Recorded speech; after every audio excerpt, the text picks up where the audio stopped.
L'indépendance de l'Angola, proclamée le 11 novembre 1975, a été obtenue au terme d'une longue lutte adossée à un conflit armé qui débuta le 4 février 1961.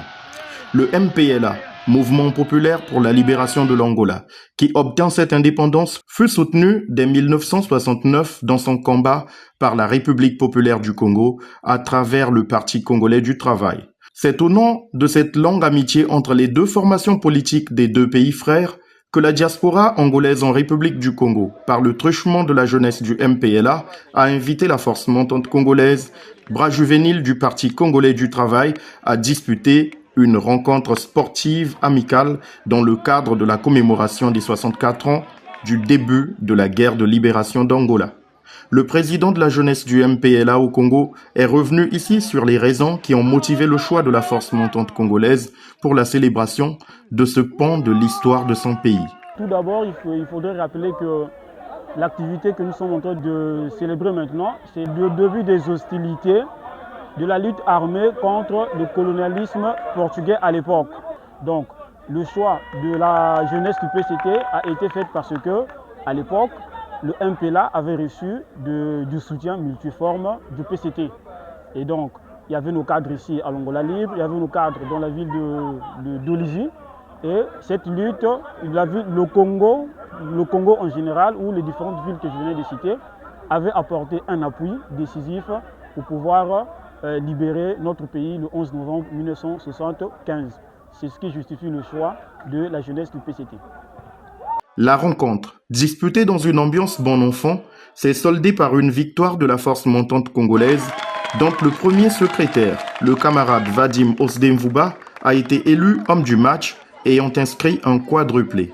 La jeunesse du MPLA et celle du Parti congolais du travail, ont le sentiment profond que nous ne sommes humains qu'à travers l'humanité des autres.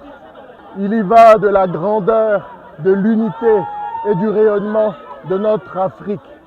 La jeunesse du MPLA et celle du Parti congolais du travail partagent les mêmes défis. Hier, le Congo et l'Angola ont lutté ensemble contre la colonisation. Cette colonisation qui malheureusement a vocation à nier notre humanité. Aujourd'hui, ensemble, comme un seul homme, il nous faut faire la guerre à la pauvreté.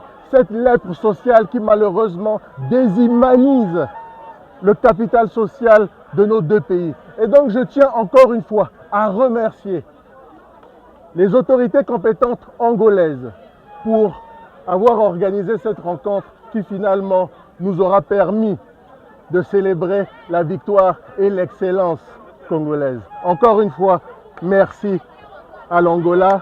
Vive l'Angola, vive le Congo, vive la jeunesse congolo-angolaise. Je vous remercie. C'est l'Afrique qui gagne. À travers cette rencontre sportive amicale, action simple mais hautement significative, les jeunesses du MPLA et du Parti congolais du travail ont illustré l'excellence de l'historique coopération entre leurs formations politiques respectives. Cette activité s'inscrit également dans le cadre des actions préludes à la célébration du cinquantenaire de l'indépendance de l'Angola.